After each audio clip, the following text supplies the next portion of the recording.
with Ryan. Today we are learning basketball with Roger Galo, inventor of the Galo method, NBA shot making and offensive efficiency specialist with the slogan, "Don't just take it, make it." How you doing today, Roger? I'm doing very well, Ryan. I hope you are. Yeah, I'm Thank doing you great for as having me on, well. by the way.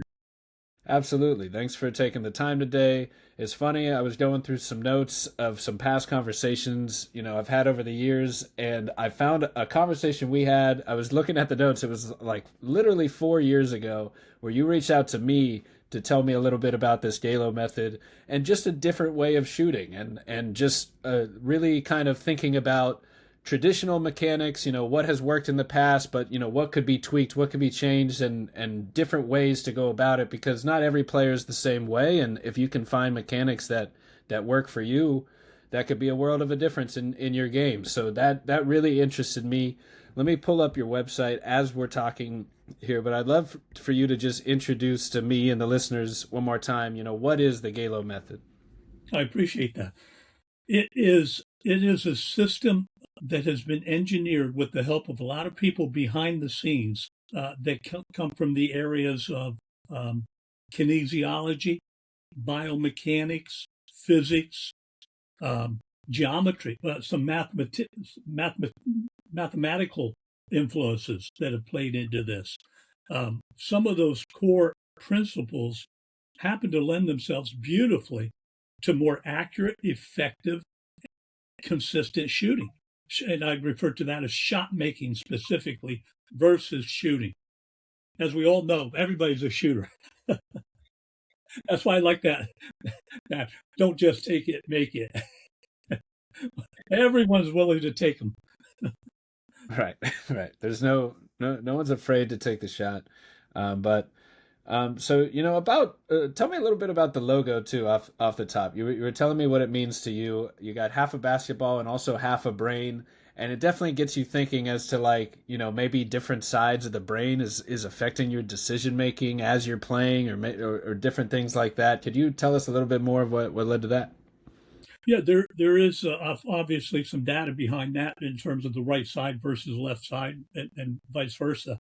But there's really an engagement component, a mindfulness engagement between those reps that I grew up on, and they're pretty promoted these days still. All these years later, is I am regularly talking to players at the highest levels, coaches, GMs, or whomever it may be, and the emphasis placed on reps, reps, reps, reps. And I grew up on them, and I made them work, and as did a lot of other players. But I've come to learn that some, and often, many cases, the reps can be detrimental. That there's got to be an awareness, an, a self-awareness, as well as an external awareness of what those reps are doing that involves the mind taking notice, realizing that ball went specifically somewhere on that particular attempt in that repping part of the practice. And to ignore that because we've got a machine speeding us a ball back to us immediately, which is a great tool to take advantage of when it's appropriate to do that. But if you're putting up bad reps, then you're actually harming yourself. And this book is about putting out there the notion that there might be a better model. And I honestly believe that after 17 years of this unintended journey that I embarked on, that I have found more of those principles based in science that can make it far easier and far less frustrating during the process of developing a more accurate, consistent shot at any level. And that's super interesting. I see Kyle Korver stamped the book with his approval. Roger's a lifelong learner and a master of his craft. It's always nice to have someone as thought of with sharpshooting as Kyle Korver, kind of co-signing the idea. You mentioned before that you had sort of mastered one way to shoot, and that you had found a new way to shoot that something to do with Chuck Daly had something to do with this back in the day as well. Can you tell me a little bit about how this all came to be to start? I began watching. There was a time there, Ryan, where I kind of stepped away from ball. I even stopped watching basketball, and some of it was a little bit about. This sounds harsh. The dumbing down effect I was starting to witness a little bit more and a little bit too often in the game at the highest level too, unfortunately. So I stepped away from it. Got married, had kids, blah blah blah blah blah. Decided to come back to it, revisit it after quite an extensive lapse, and then started questioning my own shot. Why was I so good? Why had I become so good at shooting? And if I hadn't been, I wouldn't have become a basketball player because of my short basketball height of 6 feet, which is certainly not an advantage. But with that being said, I decided to question those elements of my shot. And in that process began this journey because I went to the people that I felt most comfortable going to, the people in basketball, whether they were collegiate, high school, professional, international, anybody with a basketball mind, and asking them the same questions that I began asking of myself. And the answers just didn't seem to be satisfying at all. They seemed to be very superficial almost and just repeated because everyone had said them so often. And I came to learn during the process, Ryan, that oftentimes if something's said enough and if it's done enough by enough people, that becomes the norm. That becomes the way to do something. And in this journey, I've come to the realization that most of what we did was copy somebody's form that seemed to work pretty darn well and use that and make it work for us. And some of those basic tenets did work. They worked at times, and sometimes they didn't work.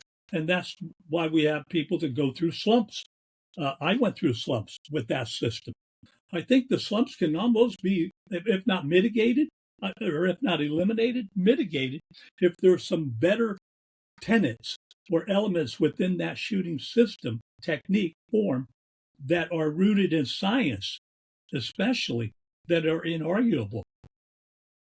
And that's what I've kind of created with the help of a lot of people behind the scenes from those areas of their specialty in those fields of kinesiology, physics, biomechanics, anatomy, a professor of anatomy. He helped me understand and focus on an area that is the weakest, which I didn't know, the weakest, and most of us don't, the weakest, most unreliable part of somebody's shot technique or form. I was dying to find out what that was. And I found out what it was. And I tried to prove him wrong in the process because I didn't like what he said to me the way he said it to me. I was third in the country with that, doing it that way, focusing on it that way. So it's been quite an eye-opening, exhilarating, and at times frustrating journey. But boy, the benefits far outweigh the effort and the frustration. Yeah. And sorry, go ahead.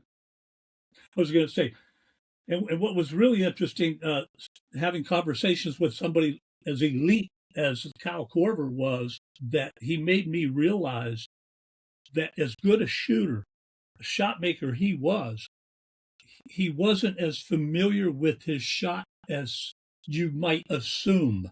And I reflected back on my own shot, and I came to the realization that nor was I. Otherwise, we'd probably be able to shoot ourselves out of a slump if that's what we were experiencing a lot earlier, a lot faster. I see. So almost in like, not being able to like look at your own golf swing without looking at it on camera. Like you it feels fine, but you don't really notice your hips and your elbows are all out of sorts until somebody else kind of points it out to you. Exactly. Yes.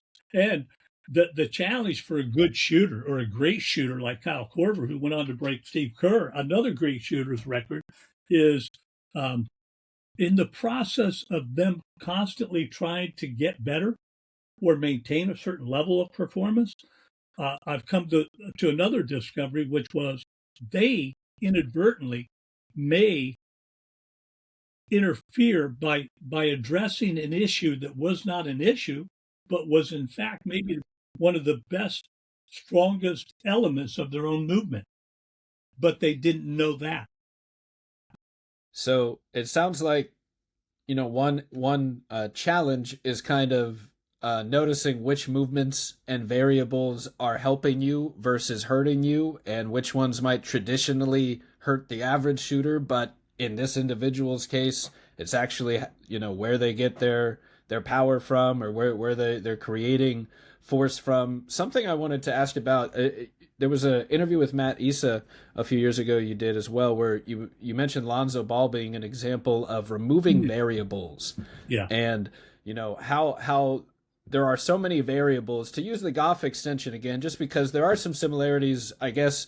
Steph Curry's an amazing golfer and Ray Allen an amazing golfer. I think there's some similarities kind of on the general idea of, like, you have to repeat the same motion to have a good golf swing. And in that same sense, you need that in shooting a basketball as well. And there's a lot of variables, when you're out on the golf swing. All right, I got to keep my hips tight, my shoulders square, my eyes down the whole time, X, Y, and Z.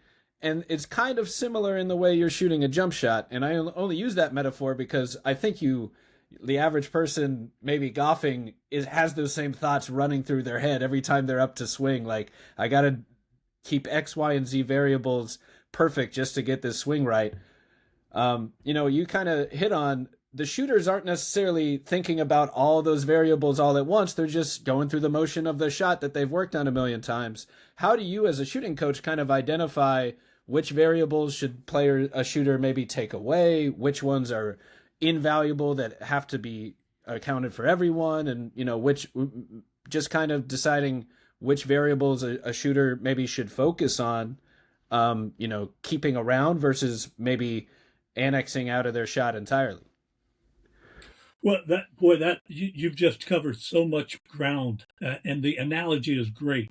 Very frankly, having played golf myself a little bit, that that has a lot more complexities, uh, golfing than basketball, which should be exciting for a basketball player to hear, or a Right. wannabe basketball player at any level. It's a lot less complex. There's a lot fewer variables. The ranges are far less. You know, we're not trying to shoot a ball from 80 feet away from the hoop generally. Right, right. One But one with bad that being mistake doesn't send the ball flying 500 yards the wrong way. exactly, but there's so much um, carryover. There's so many similarities in that regard. And what I've come to learn is most of us are, when we're doing our reps and practicing shooting and even trying to focus on it to the level we've been accustomed to, we're still being distracted. We're most focused, it seems, on the ball going in or the ball going out. And that's the extent. So it's the make versus the miss versus what happened up there precisely. Where exactly did that ball hit whatever it hit? Was it right side, left side, short, deep? And then making an adjustment on the very next shot. And that's a slower process at the time you're practicing those reps. Uh, the fact that we're taking advantage, and why wouldn't you at times take advantage of a powerful shooting device like the Noah, which has great value for putting up reps. It doesn't give you time to process all that information before the next Mm, shot. right. So again, that can be counterproductive. I've come to learn, but the variables, to answer your question, the variables that I've identified in basketball that universally seem to be present, I think I stopped at 57. 57 that I've identified. Now, understand that I'm not suggesting any one player has that many, but amongst the more basic, fundamentally sound shooters with the shooting model that's been around for about 60 or 70 years, there's about 57 variables. And if I've become, with the help of video, identifying some of those variables, and if I can eliminate the ones that are the worst of those variables for you, you're likely to become by default a better shooter. If you can understand how to practice to implement those movements that are superior to the ones you were doing, you're likely to become an improved shooter. You're likely to do that in a shorter period of time, believe it or not, than focusing on just the number of reps. And some of us in basketball, I hate to say this because it can reflect us in a negative way, but some of us buy in so deeply into reps that we don't engage mindfully at all. Mm. We go in and I got to get in there. I set up the machine. I do 500 reps. As a matter of fact, I'll come back later on today and I'll do my second set of 500 reps.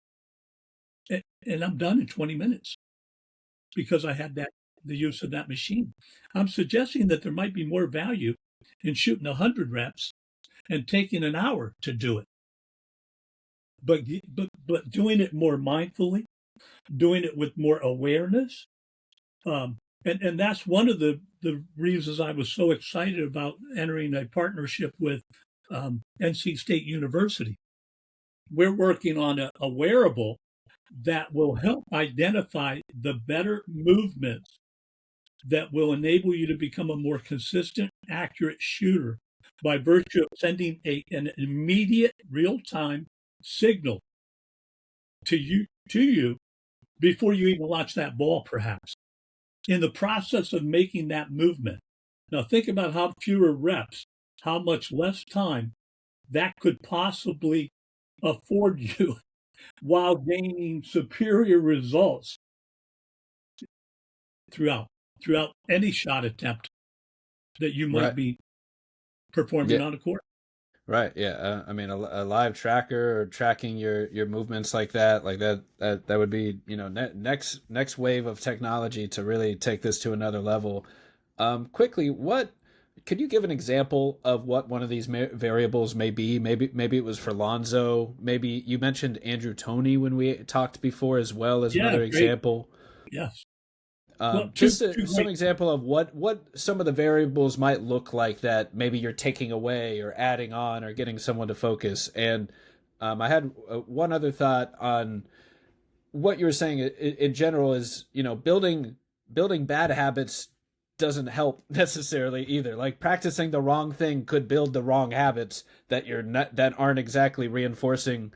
Like you're not improving as a shooter by taking 1,000 reps with bad form or the wrong form versus if you were taking, less reps of something more natural and more aware of your movements and kind of involving your cerebral awareness and that body control element to really remember what you're doing and doing it well. Like I can totally see how there is something to like wasted energy building the wrong habits by practicing the wrong movements and kind of getting stuck in a rut of like, what am I doing wrong? I'm putting all this work in, but you're kind of working on the wrong thing or you're practicing the wrong thing. And the coach or no one really notices that problem maybe until it's too late.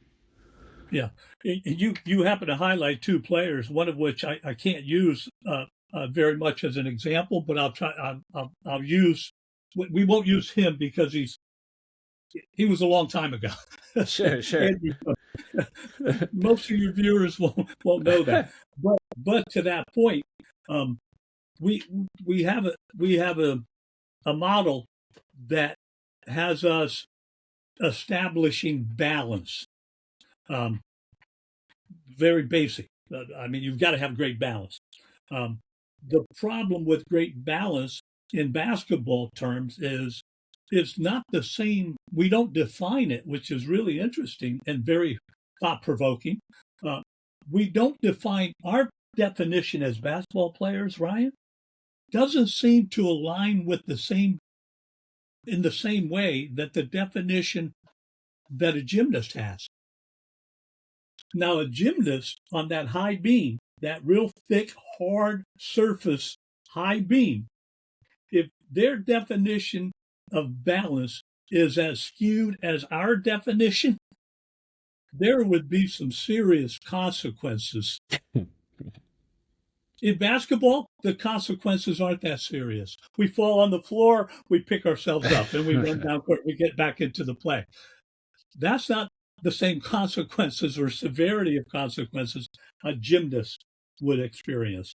So their level of balance or their definition of balance doesn't align with our definition of balance.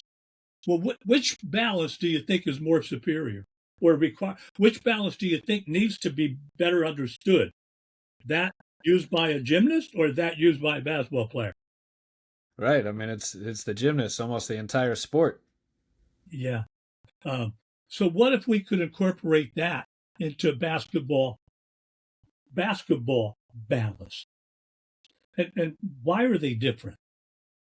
Because when you hear people comment about balance a certain way, often enough, and so many of them do it, that it becomes our truth.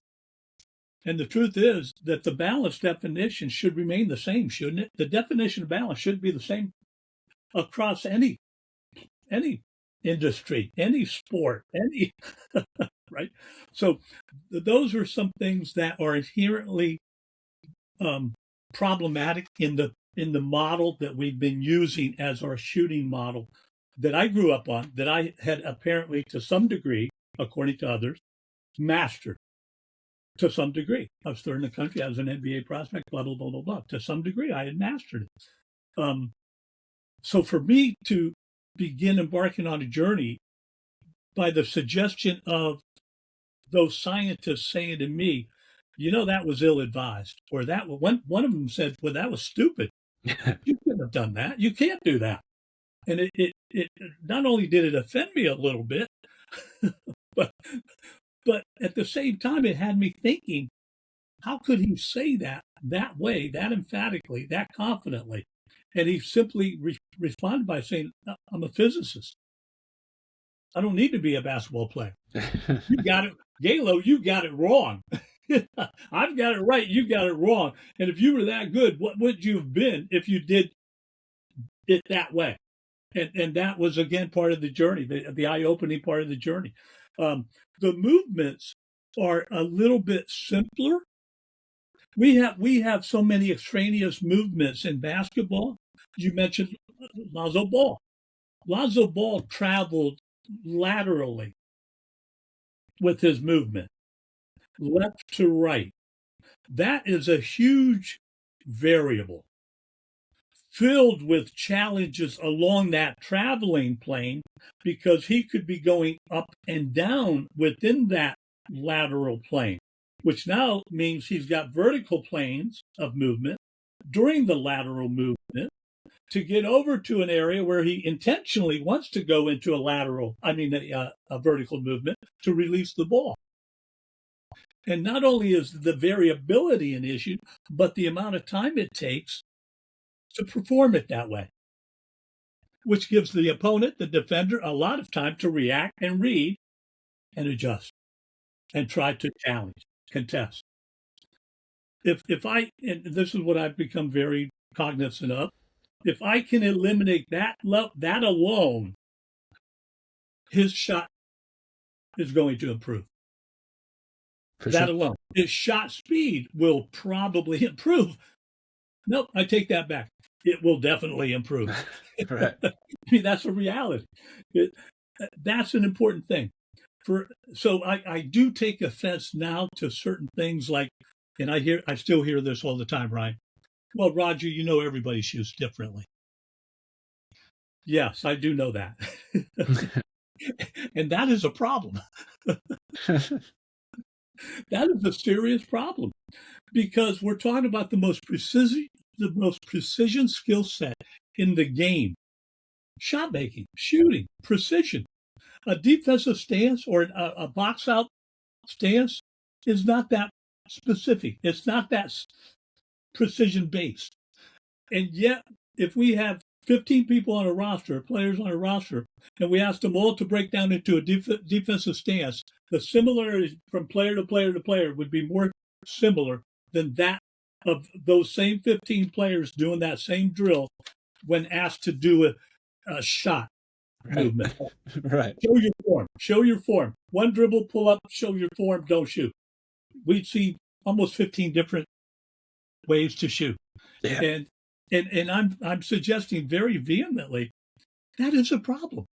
First of all, we need to identify that is a problem. There are core movements that, with the help of those scientists behind the scenes, that we've identified because they're principled in sciences that inarguably will help you become a more accurate, consistent shooter.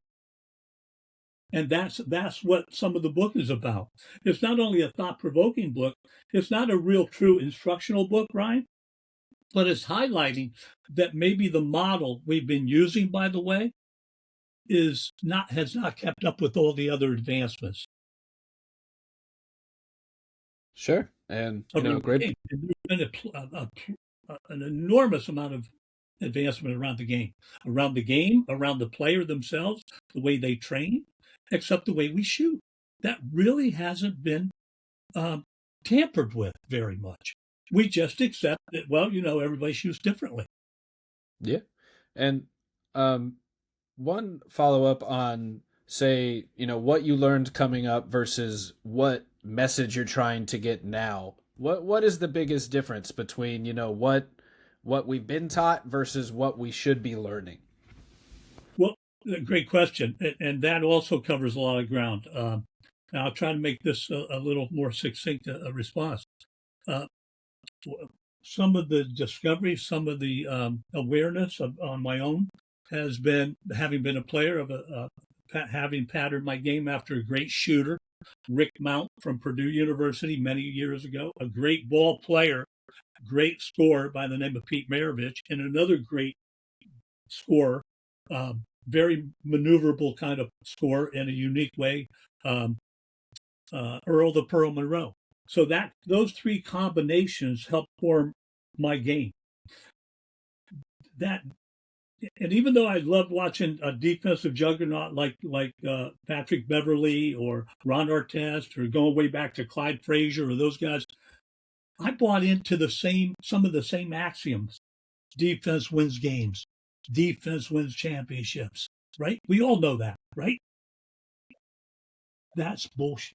Excuse me. That is BS. It's not true. I have beaten, with my new shooting system, I have beaten players that go on to play college ball or are in basketball, playing college ball at elite levels with my new shooting system at an advanced age. Wait, is it my defense?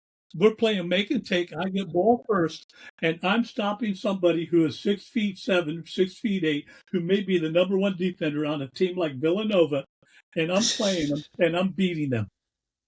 Now, am I doing that with my defense at 6 feet short, 175 pounds?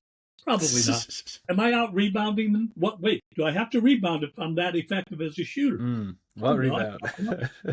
So that's offense. That is offense. You can block my ball. You can steal it from me. You can deflect the pass of mine. But until you take that ball and put it into that basket, if I had that 1 point lead and you still failed to put that ball in the basket and the time runs out, I still win. That's offense. I mean, I hate to say it that emphatically, but there's only one coach who has said to me in the last 8 years that. He literally said that to me. We had breakfast together finally about a month and a half ago in Philadelphia. His name is formerly Coach Phil Mortelli of St. Joe's University. And he said that to me unsolicitedly. And I stood up and said, "Oh my God, say it one more time." And that's a true story. I've not heard that said.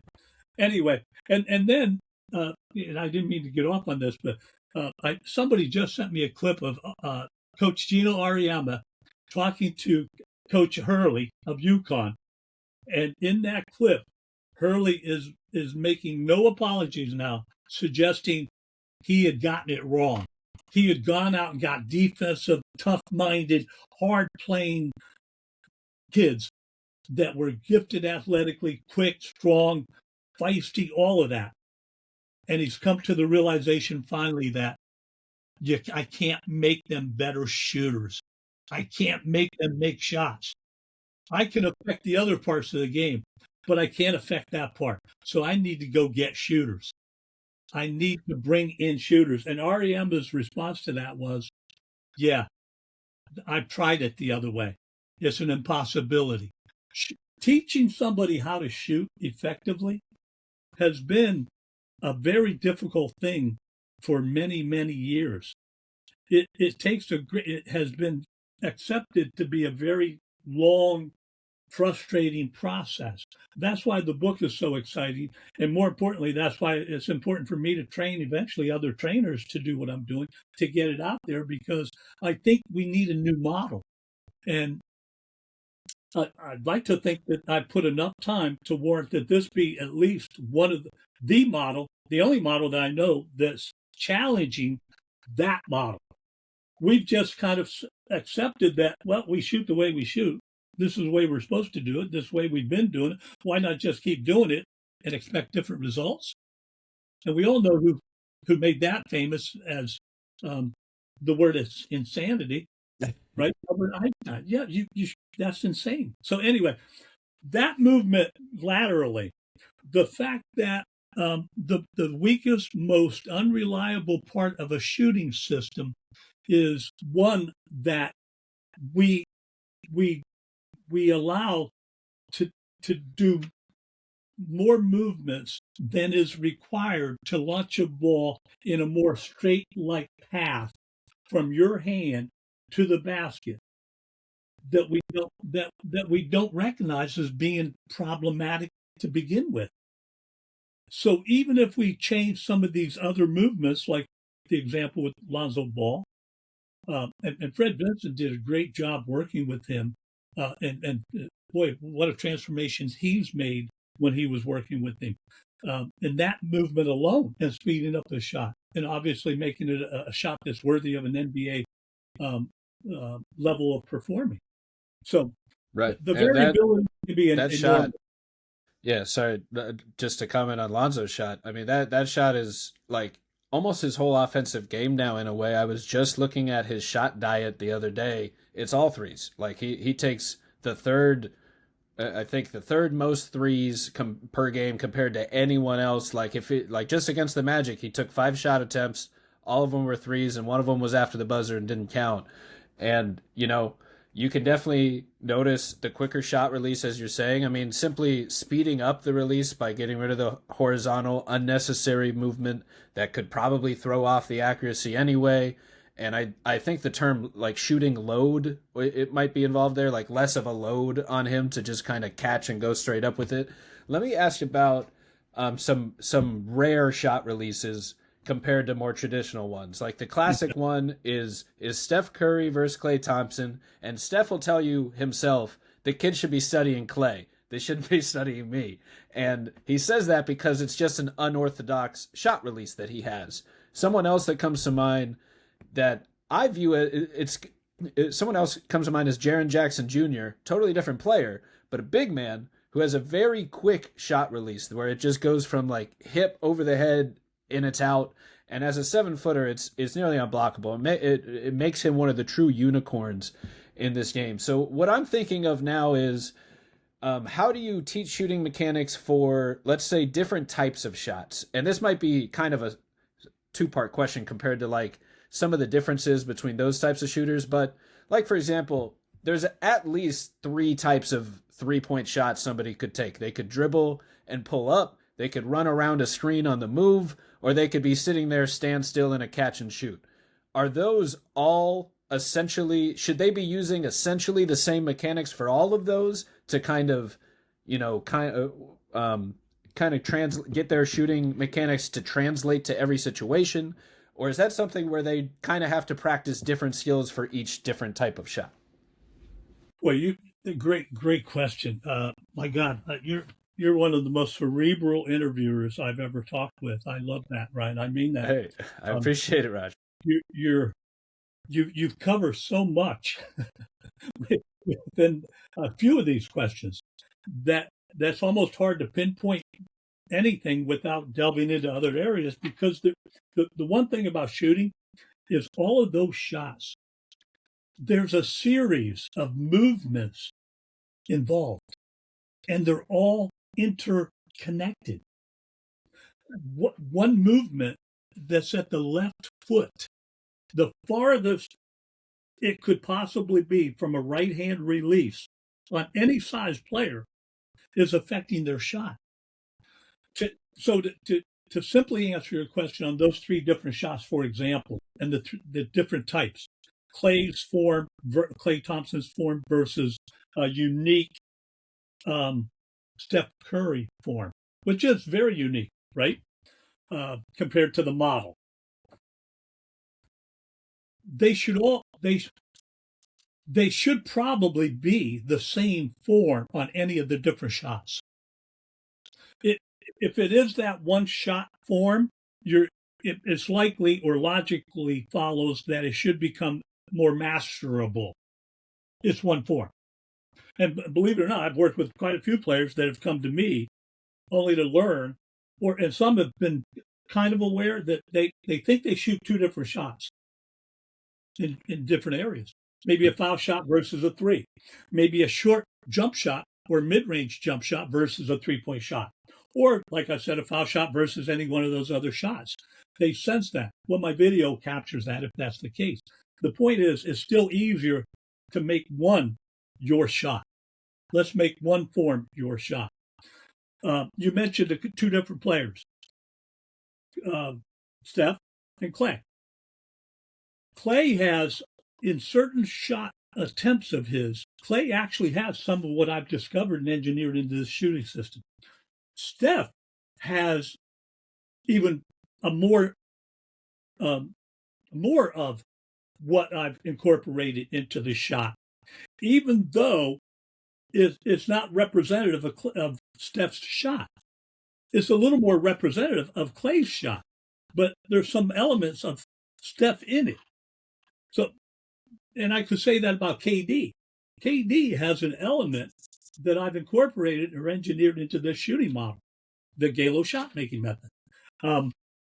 Kawhi Leonard, believe it or not, He's on a tear this season.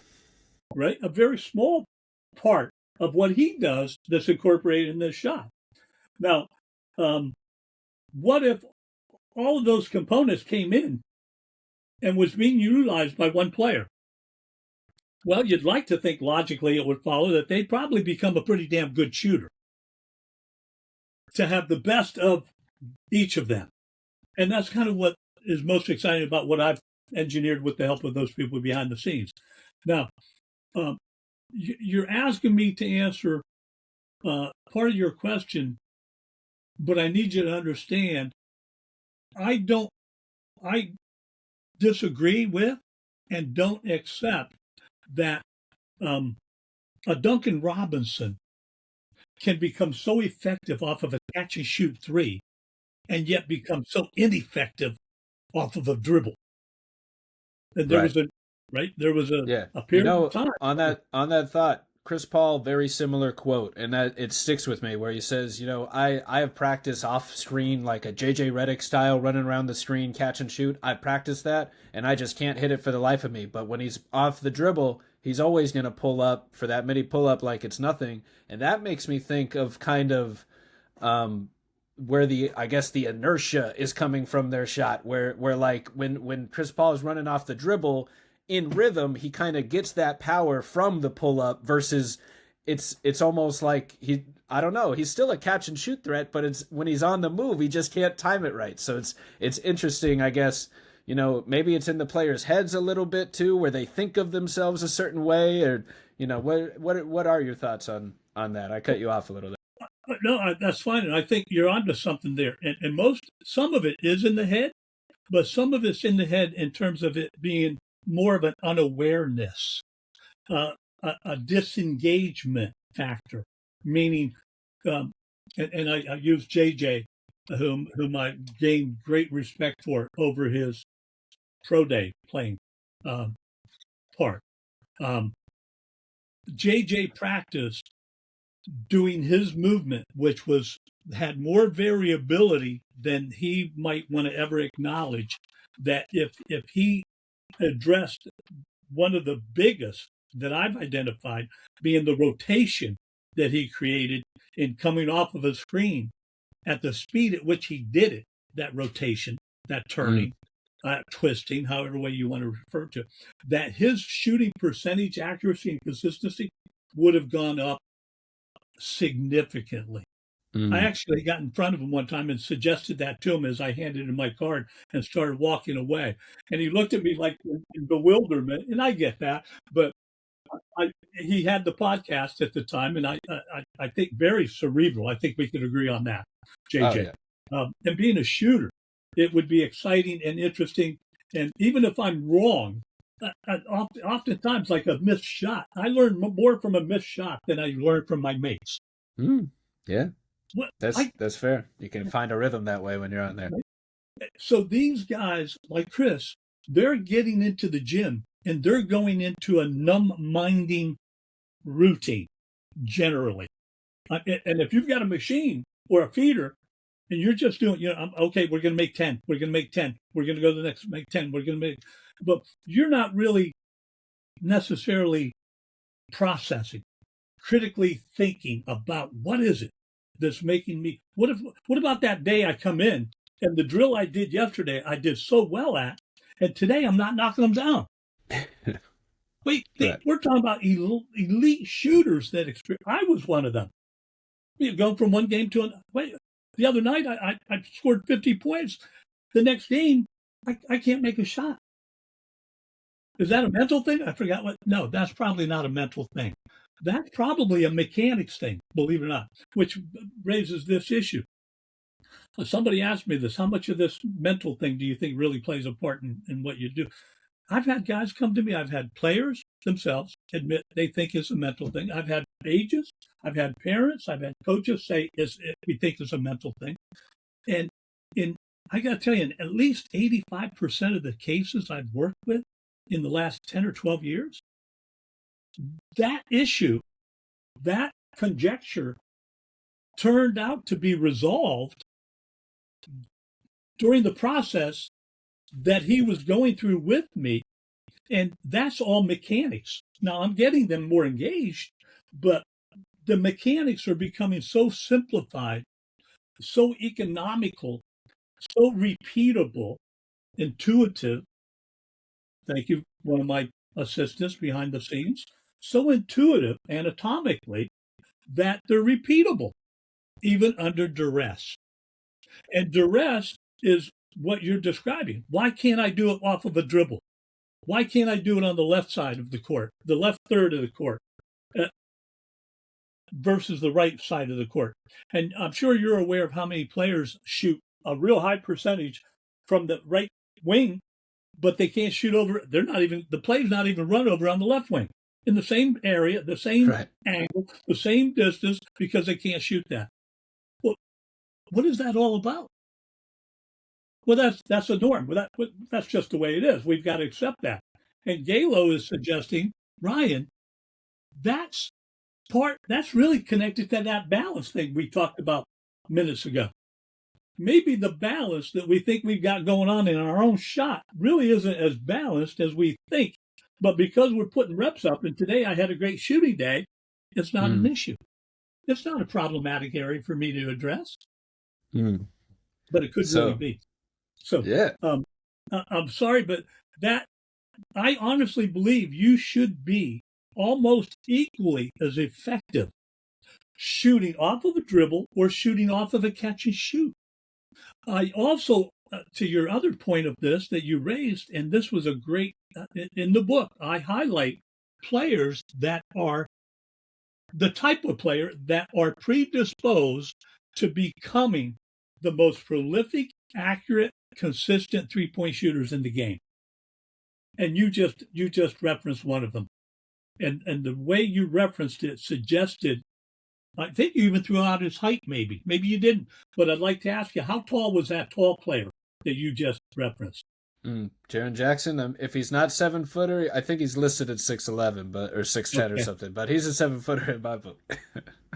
So, and his release, and we all know in basketball, and this hasn't changed. Even with my model, this has not changed. A high release is a hell of a nice thing to have within your shot.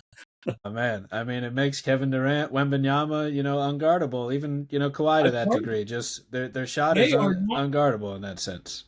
They are not thinking, gee, I hope I don't get this blocked or altered. They are not thinking that. Right. A guy 6'4", 6'5", a guy my height, I have to maneuver around to see the hoop.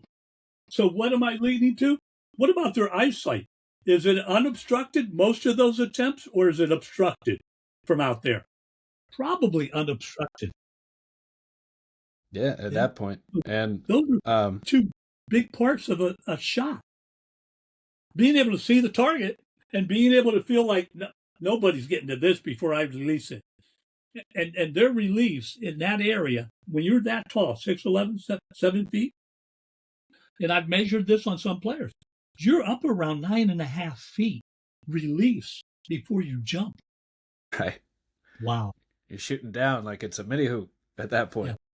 Yeah. So there are some, if the movements are that intentionally practiced and they're that capable of performing in some shots, then it logically should follow that they should work in some other shots.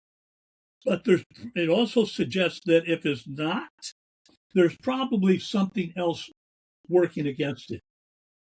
Yeah. And what it sounds like just so far is that some preconceived notions like the volatility of 3-point shooting from night to night, let alone week to week, doesn't necessarily have to be that volatile if the mechanics are kind of more even, like if there's not as many variables at play. And when it comes to the mindset, I think of a guy as either feeling hot or feeling cold, and because of that mindset, that affects all of his shooting for the foreseeable future until it just wears off and flips, because like it's never ending of hot streaks and cold streaks for shooters. And that's something we've kind of accepted as part of the style. But as you're saying, if you can find the balance and the right, one other thing that comes to mind is kind of two books that have I think are like staples in this conversation. The Outliers with Malcolm Gladwell, 10,000 Hours. You're putting all these reps in to become a super master at your craft. And then the book Range by Daniel Epstein that kind of disagrees with some of those elements and kind of brings up the idea of like range of experience being just as valuable as 10,000 hours doing the same exact thing. And some of the points were like with things like golf and tennis where there are very deliberate movements, then practicing the same exact skills can help you be, a Venus and Serena or a Tiger Woods. But there's also a Roger Federer that played all sorts of sports until he was 18 and was able to use that range of athletic experience and then decided to focus on tennis at a late age and become just as good as anyone in that area as well.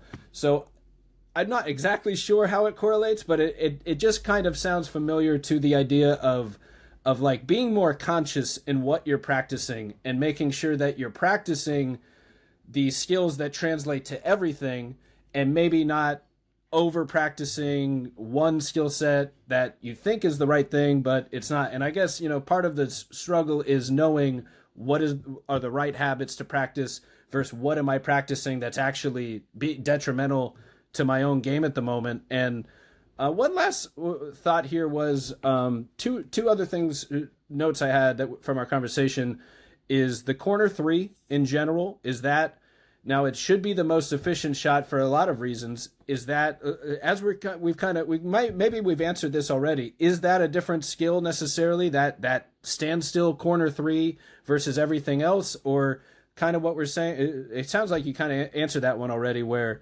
it should all be a similar motion no matter what you're doing, but like I guess the point of the corner three is you know exactly what the circumstance is as you're entering it, and compared to let's say like the random chaotic nature of everything else that happens on a basketball court. Like like the Harden Rockets, PJ Tucker's going to be standing in that corner ready to hit half of his quarter 3-pointers.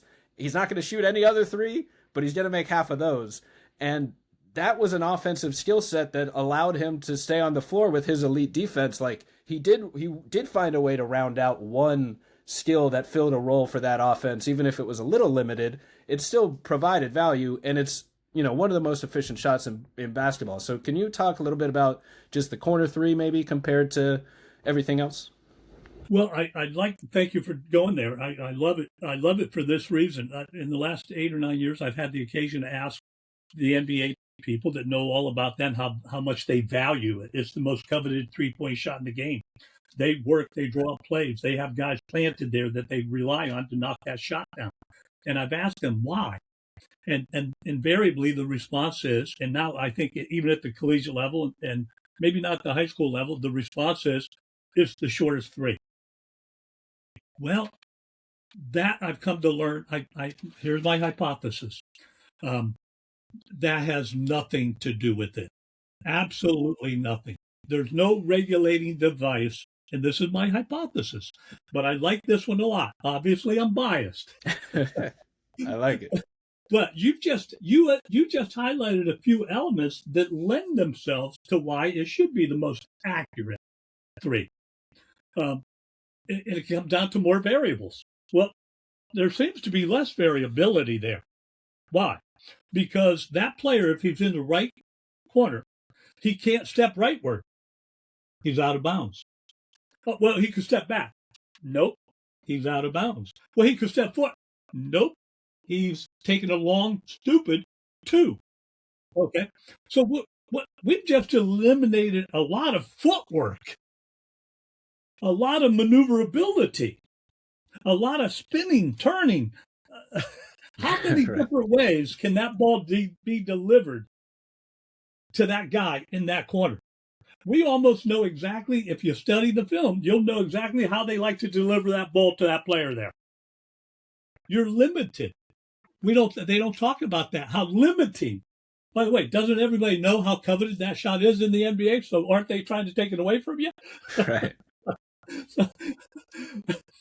So you don't have the availability of that shot if as much as you would like to think, because they're trying to take it away from you. But where else within the context of a basketball game is the parameters from which you're going to shoot a shot that well defined? Can you? Now I'm going to pose that question to you because you are cerebral. Where else within the whole context of a game? Right. I was about to say it's like the only controlled environment except free throws. That's the one. There it is. Everybody knows where to report.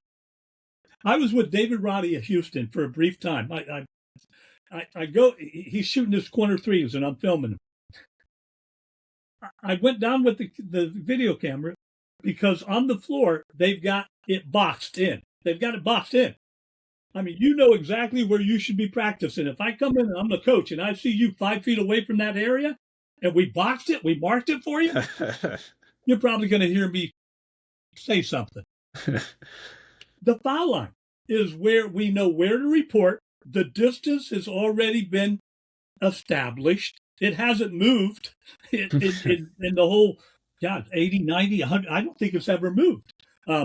Anyway, the distance, and we know where to practice. There's less variability. We're not usually standing 4 inches, 10 inches to the left of that nail, or to the right of that nail, or a foot behind the nail, or 6 inches. We've established a very specific, intentional, deliberate area from which to practice our shot. Well, isn't that the highest shooting percentage of any stat line in a game? The free throw shooting percentage? Yeah. Now, you happen to be talking with a guy who absolutely is, if I do a decent job of getting this model out there, and I hope to be able to do that, hence the book, the purpose of the book, at least an attempt, is that the second highest shooting percentage next to the foul shot percentage should not be field goal percentage. Do you hear that? I'm suggesting it should be the 3-point shooting percentage. And not just the corner, the whole three. And not just the corner. You have so many more shot opportunities. If you get your model working better, then you'll be able to take those shots on your terms under your conditions of which you practice to master anywhere, anytime, against anyone.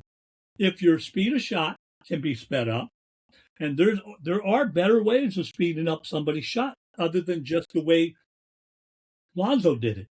There are areas to do that. There are more ways of speeding up a shot attempt, even in a field goal area.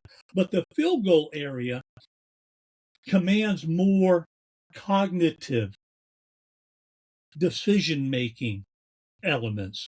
That's why I'm so keen on my favorite two areas of specialty are the free point, FREE, and the 3-point, because they're so easy. They're the two easiest shots in the game to attempt. Well, then, if they really are that easy, and the catch and shoot is probably at the instant you're most open. If you really study the game, upon receipt of the ball, you're probably more open because the ball travels faster than any one player can. Now, are you quick enough to get it off with enough well-defined, reliable, economical movements that enable you to make more of them than you miss? Well, what number are we talking about in that area? Make more. Well, that means 51% or higher. And we get excited by a 37% 3-point shooter. Right, we're at the batting average right now. By the way, as an aside, because you're in Orlando, I just happened to be down there not long ago. I was investigating that glass floor. I don't know if you've heard about it, but that glass floor is pretty technologically, exciting to somebody like me who's big into player development, because I see some huge advantages in incorporating that. And it goes way beyond that. Anyway, my point is this. You've got a guy on that team, the Orlando Magic. I was going to say we could probably use you in a little meeting here with the team here, just to run through some basics. Isn't it really interesting that we've come to accept things like this? Another hypothesis of mine comes out. Desmond Bane is shooting almost 94% from the foul line. If I'm wrong, it's 93 and some change. Okay, can we call it 94? He's shooting 20 something or 30. He's shooting, maybe I have it here. Hold it. From three? From three. Yeah, on the season, it's not as high as he'd like. 34% on the 34. season, despite being 40 on his career. Okay. He's shooting 34 from the three, but 94 from the free. Right? That is, my math says that's about a 60% gap. Whoa, that's a big gap. And I'm suggesting I'm suggesting very adamantly that there's a 3-ball shot attempt that is the second easiest, least contested shot attempt next to the foul shot. Next to the foul shot. And he dropped 60% in shooting that shot. Roughly. I mean, overall, he's shooting, right, what he's shooting.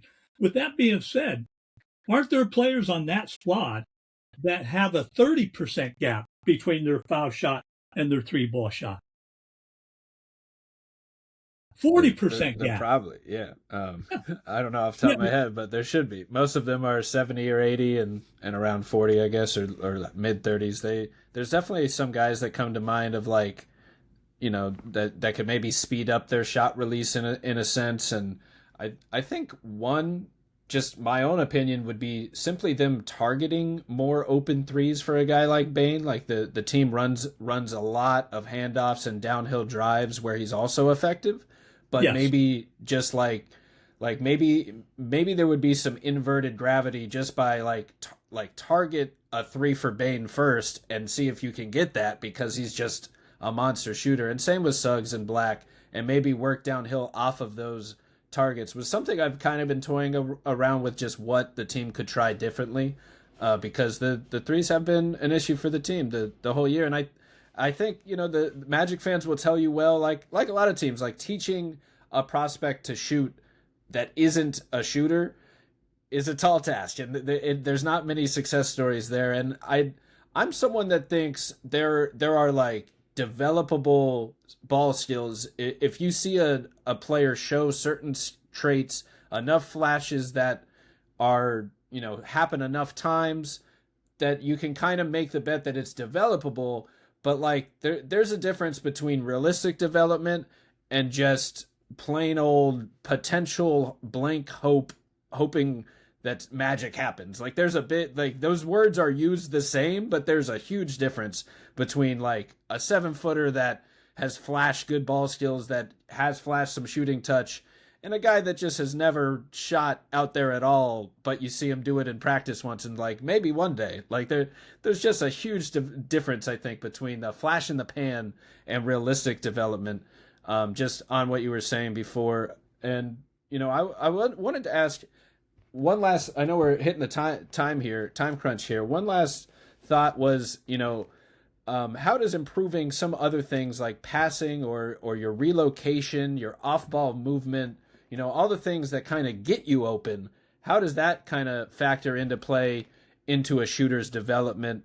Is that kind of stuff? I know Steph will talk about just the conditioning and the relocation, like his drill going corner to corner for 53s made, or whatever his crazy stat is, 103s made, doing corner to corner sprints until he leaves the gym. Like how big is that relocation, the running, the sprinting, the conditioning in all of this, and when it comes to developing as a jump shooter? Because obviously you got to run up and down the court too, and guard somebody half the time to stay out there. Yeah, that's right. The short answer for me is it plays a big role. It's a very critical element, and it can be an element that can lend itself to you knocking down that shot. Most of us don't treat it that deliberately, that intentionally. Um, I've identified that area to be one that needs to be addressed, and I mean that very strongly. The way you deliver a pass should help, should assist in the shot attempt for that player. We're not there yet, and some of the part of my title is offensive efficiency thing. I don't know how this is going to come across, but that's what we're talking about now. How can I make you a better shooter? By asking you to change the way you catch the ball, how you catch the ball, and where you catch the ball. Well, who's delivering the ball? Somebody else. Well, Right. then that means we got to work on passing, and not. But I need to buy into the fact that as a receiver, who I now realize, or I'm starting to accept, that maybe the way you give me the ball helps me make this shot or hurts me in making this shot. Well, then we should work on that. We need to work on that. The reason there's probably not as big a gap between a Steph Curry's foul shooting, and I'm stretching myself here, but I'm okay being wrong. As I've said before, I learn when I'm wrong more than I learn from when I'm right.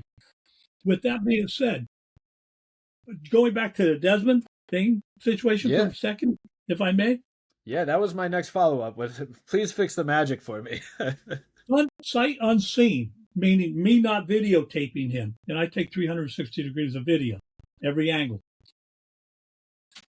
Not studying him, I have to come to the conclusion, knowing what I've learned over all these years.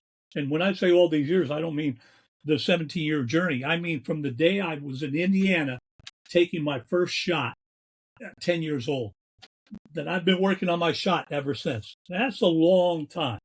With that being said, I would come to the conclusion that Desmond has issues that are more related to his movement into that shot that he's taking. Because apparently when he's stable, static, he's a hell of a great, he's got to be leading the NBA or up, number one, number two, number three at 94%. But he's 34 from the three, which is below average. So he's got some mechanical stuff going on good enough to serve him that well at the foul line, the 3-point line, but to fail him, kind of, relatively speaking, fail him on his 3-point shot. Is it the defense making him miss?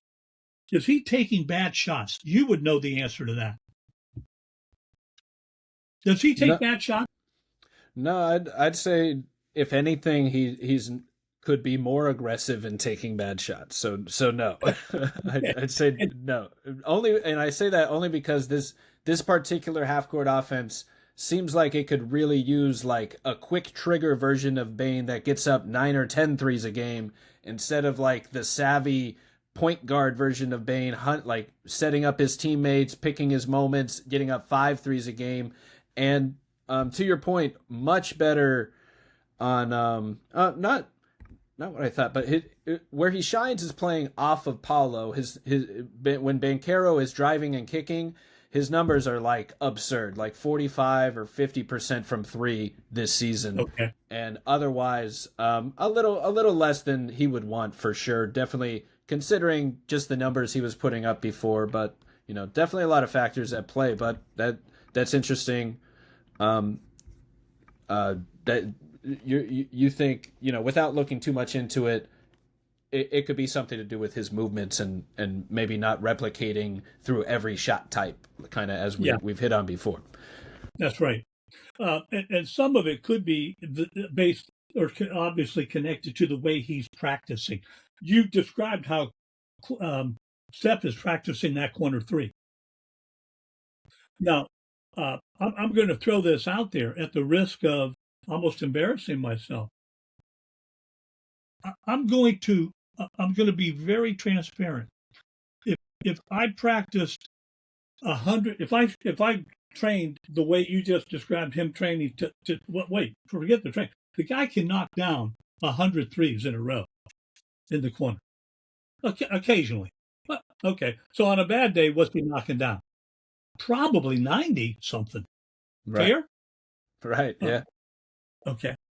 I don't know that I could do that with my technique. But yet I'm really confident, irrationally or rationally, that within the context of a game, my 3-point shooting percentage would be much higher than Steph Curry's. Wait, that's crazy. Right. Let's hear more. Is it really? I mean, is it? So could the way he's practicing to do it from that area be even more? Could it serve him better to practice focusing on doing something differently that would lend itself to him becoming more effective overall from the 3-point range? Not could there be? I mean, how much better? I had this is an aside. If we're out of time, just let me know that. But I remember I'm fine. I'm out in LA. I'm working with a high school player, who is telling me every couple of times a month he'll knock down 100 out of 100 foul shots. Well, I'm good at doing that. I can do it a lot more commonly, more regularly than that. Okay, well, that's fine. But he can knock down 100 out of 100.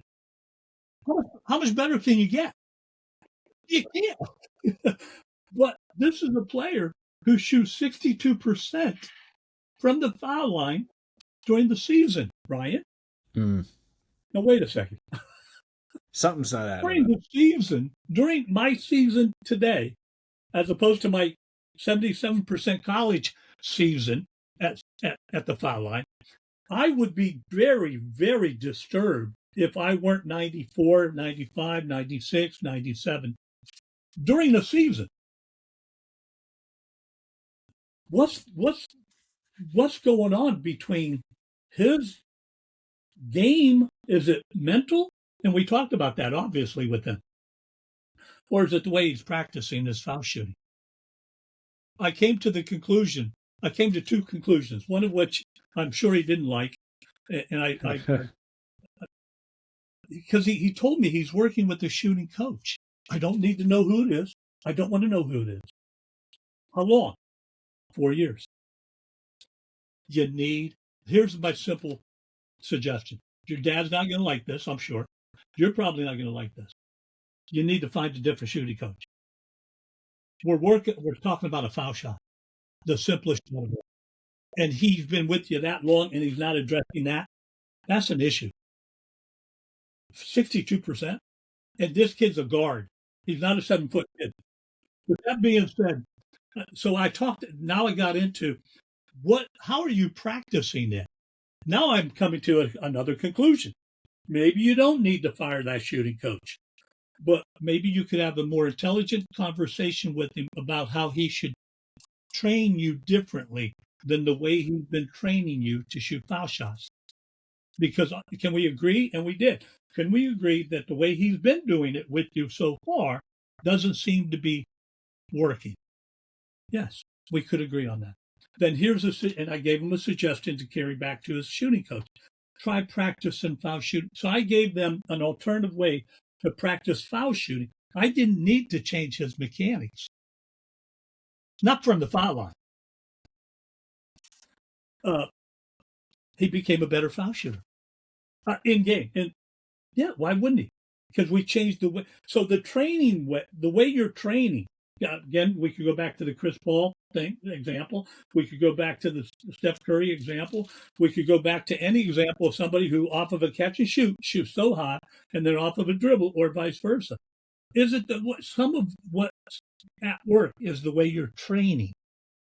And I'm a big believer that, the way we train is still connected to a lot of rep-centric training. All right, let's do 20 of these. Let's do 20 of these. Let's do 20 of these. All right, but let's make 10. We don't even count the misses. Let's make 10. Mm-hmm. Stop when you make 10. Well, do you know how many you average? And I ask, do you know how many you average in shot attempts to make 10? Mm-hmm. And they're usually perplexed. Like, no, I don't really. Yeah. So how do you know you're? Anyway, enough said about that. But I love your line of questioning. There's variabilities that are because there's somebody's comfortable doing them, that they continue to buy into that. Well, I like doing it this way because I'm comfortable. I've been doing it this way. Yeah, but you're not getting the results you need. Right. So I need you to become okay with me making you uncomfortable. We're trying to micromanage something that should be micromanaged. That usually has a negative connotation, doesn't it? Micromanage?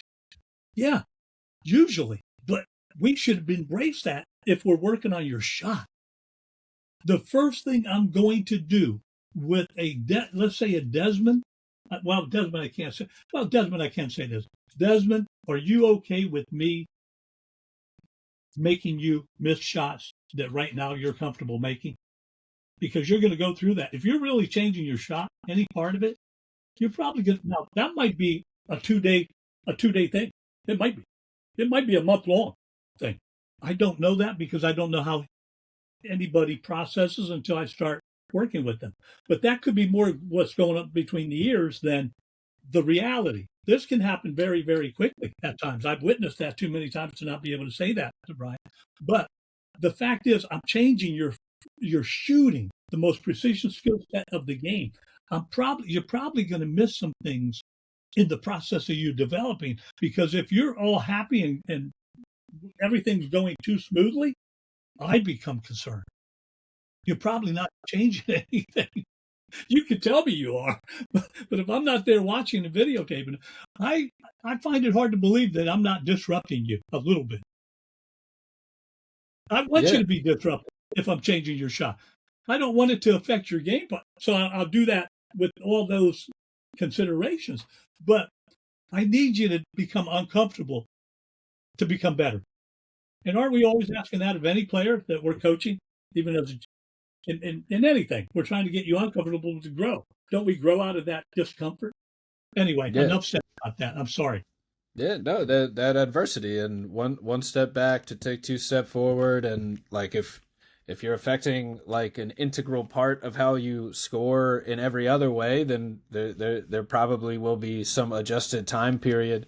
And I imagine like the farther they are, teaching an old dog new tricks, the farther they are into their career, you don't really want to change your shot. You don't really want to Yeah, adjust that's right. on the fly. You get set in your ways a little bit, especially with a certain level of success, where I would say, like I was calling Bane the best shooter on earth, not named Steph Curry, the moment we got him, based on some of the numbers, like Yeah, he's, he was just based on some 40%. of these, he's shooting like 7 threes a game at 40% for the last 3 years. And that's like for a 3 year sample, like that was basically as good as anyone's going to get.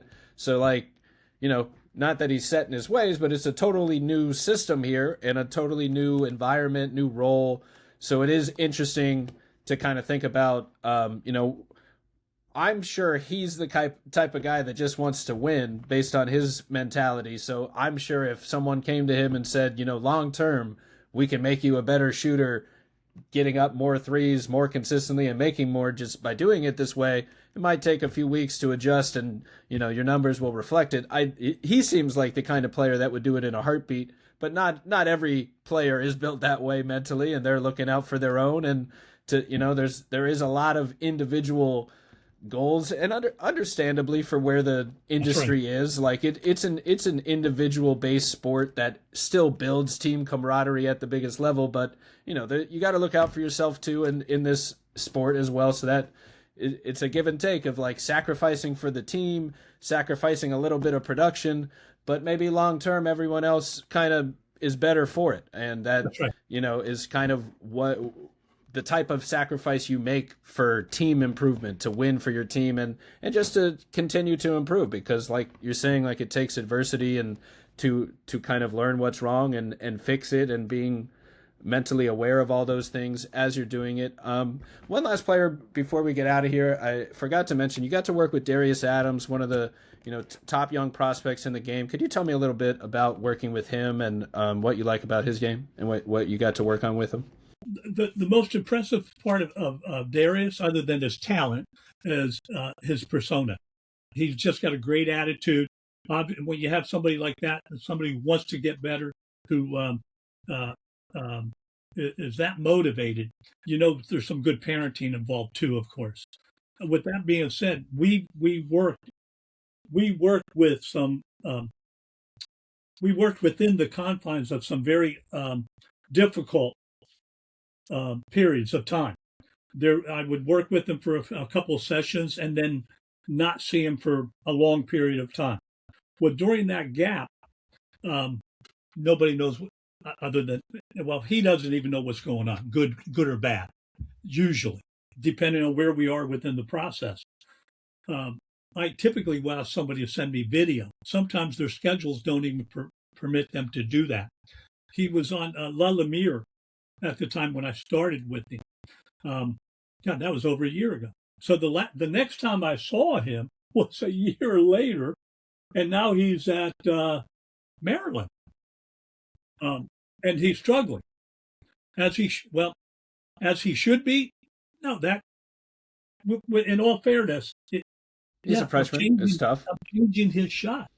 Yeah, that too. We're doing it under far less than ideal circumstances, to say the least. and I'm trying, but he's becoming more aware. So the exciting thing is when that dynamic does happen, and I get a chance to revisit him even a year later, is to be able to quiz him. I do a little quiz. What do you remember? Show me. Let me capture it on video. And it's fun because I get a better read on how they're processing. How intentional are they? Guess what he buys into? Reps. Yeah. That's the easiest thing for a coach to do to help you work on your shot. You got to get in the gym, Brian. You got to put reps up. All right. Coach, I'm putting up 150 a day. Well, come in and make the 300. You got to get those reps in. That's not a mindful engagement of taking advantage of that repping, that kind of repping. Darius, and like most players, frankly, some of these guys come to me because of what they've become known as part of their identity. Did he come to me as a great shooter? No, he came to me as a good shooter, high school, good shooter, solid, but more gifted through his talent, his athleticism, his quickness, his maybe basketball acumen, blah, blah, blah, blah, blah. But basketball IQ or basketball acumen can mean a lot of different things to different players and mean a lot of different things to me, by the way. I talk about basketball IQ in the hand area, hand and arm. I talk about basketball IQ in the feet. Well, that's not in the head, but it should be all intertwined because I believe it to be kinetically linked together. Kinetically linked together. So if you can get the mind and the body performing on the same or being on the same page, boy, result. Now, what he's challenged with is going back to whomever it is. This is a proprietary shot making system. We didn't have the advantage of going to somebody at Maryland and saying, look, these are the things he needs to focus on. If you can just supervise this during my absence, you are going to see a marked difference because he can't do it on his own. And there's some players that's a big ask to do it on your own. I normally don't let somebody go that early, that quickly with that kind of a gap and expect great results. The good thing is, man, that week, what was it, one day? That one day I was with him in Maryland, I had him firing on, if he was firing on 4 cylinders, he was firing on 7. Like that. Well, what does that speak to? That's exciting because it tells me his upside is pretty substantial when he gets the proper reinforcement and practice and good reps, not just reps, but good reps, effective reps, which is exciting and promising. So I love staying in touch with those guys, but there's got to be some follow-up. There's got to be some reinforcement. Another reason why the book and my knowing that I'd love to be able to train other trainers. I'm more concerned. One of the things we didn't talk about here that need to be addressed eventually in a big way is going to be the development of basketball players going forward. I've been concerned about development at the collegiate level for the past 12 years. I have become exponentially concerned about it in the last 4 or 5 years. That portal and the NIL thing combined, how much are you going to invest in a player that you know after this season with you may be gone? It's tough. They're not incentivized at the moment. No one really is to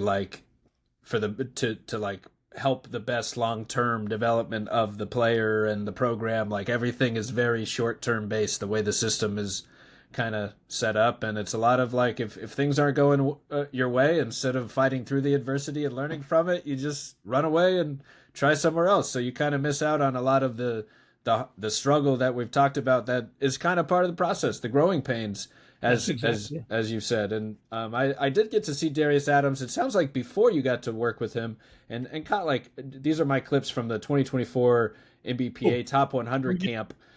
So this is just one of his jump shot. You can kind of see it. It's through the backboard, but little pull up motion there, and maybe that's pretty much the only shot that I got. The others are layups or passes and stuff. But a little pick and roll pull up three, just in motion, looks good, and he looked to have some natural point guard feel, making the right plays, setting up teammates, pushing the pace, good feel with rebounding and vision, sound passes.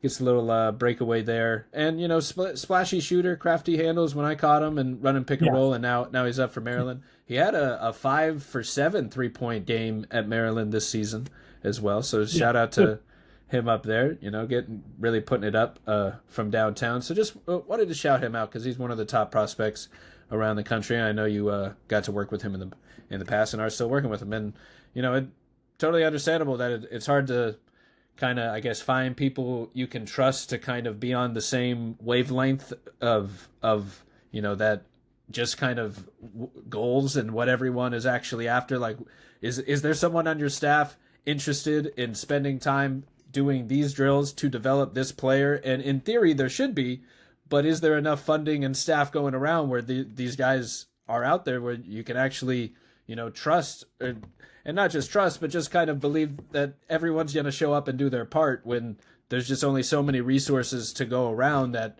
every player probably doesn't have their own a second assistant coach or shooting coach all the time. There's limited resources for these teams. So, all great points. All great points for everybody. They really are. And they're reality. And egos come into play too, as a part of that process that cannot be ignored. It makes a lot of sense. Points. It's very, very interesting stuff. I'm always here to talk hoops. So thank you for taking the time today, Roger. The Pursuit of the Perfect Shot comes out in June. You can pre-order it now, Barnes & Noble or Amazon. Just a ton of interesting tidbits. Maybe we'll have a whole nother segment on how you can save the Magic and fix their shooting woes. It's been a while on that. been a minute for that, but the other night. Oh my God! Man, we try not to think about it. It's rough out there. It's rough. Maybe the solution is just taking more threes from our best 3-point shooters and actually seeing how that works. I think that's something, but who knows what the actual issue is. To your point on that too, a very, very astute observation. In some cases, depending on the differentiation between opponents' 3-point shooting and your 3-point shooting, the math, putting up more shots, depending on that separation, the math alone can help you win a few more games. Yeah, and I have to assume that, in general, you want more threes, but there's a reason certain guys are left open, and if you're just creating a three for your, your iffy shooters, I think there should just be more of a top-down effect of, instead of we're trying to find an open three for anyone, maybe that's the last shot, but the first shot should be, let's get an open three for Bane or Suggs or Black, these 40% 3-point shooters on high volume. Ryan Kaminsky, you're too damn intelligent, man. That's I appreciate it, though. That is part of the efficiencies component. That's part of the efficiencies. It really is. And there are places like Steph alluded to. He knows how he needs to have the ball. He knows where. He knows how to launch it. He knows his foot positioning, how it needs to be to make those 100 in a row, which is still wow, that's incredible. That is incredible. But and yet there are things that he's probably not even acknowledging within the ancillary extraneous motions of his own shooting system. Because how much better can you get? How much better? You're the world's greatest shooter. Right. And, growing up around the game with your dad as Del Curry, I can only imagine the things he's picked up that he could never even begin to explain, but just by being in the building and seeing so many others play around him like that, I can only imagine what it adds up to. That it totally makes sense that it would be unexplainable because like how many basketball playing prospect or how many kids go through that upbringing, like period. Like there are some other sons of shooters that can, develop things, but there's some sort of secret sauce going on over there that is probably passed down generation to generation, but also just the idea of kind of being in the game to that degree from the ground up. I imagine just kind of build some things innately that are hard to share, but super interesting. Either way, we're already an hour and a half in. I'm sure we can do this. We went a little over. I appreciate you taking the time today, Roger. We're happy to talk hoops at any time. Maybe we'll double back here once the book's out to go through some more concepts with you, and maybe we'll fix the Magic by then. Who knows? But I appreciate you taking the time. I look forward to it if ever presented that opportunity.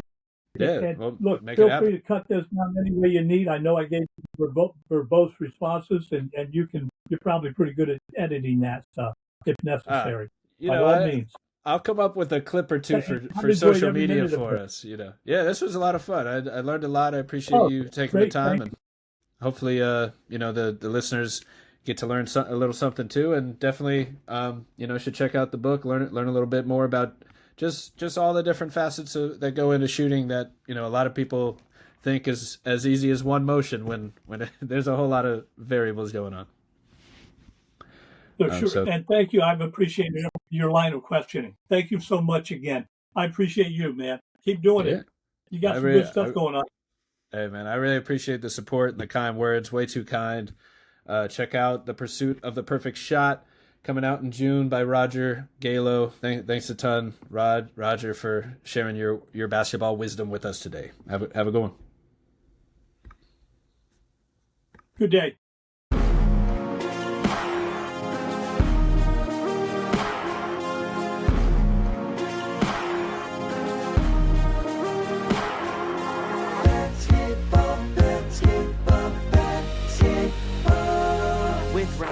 Learning Basketball is a Swish Theory podcast hosted from Beyond the Arcade. Hey, that's me. You can find my work on Twitter, YouTube, Substack, and check out the team's writing at theswishtheory.com.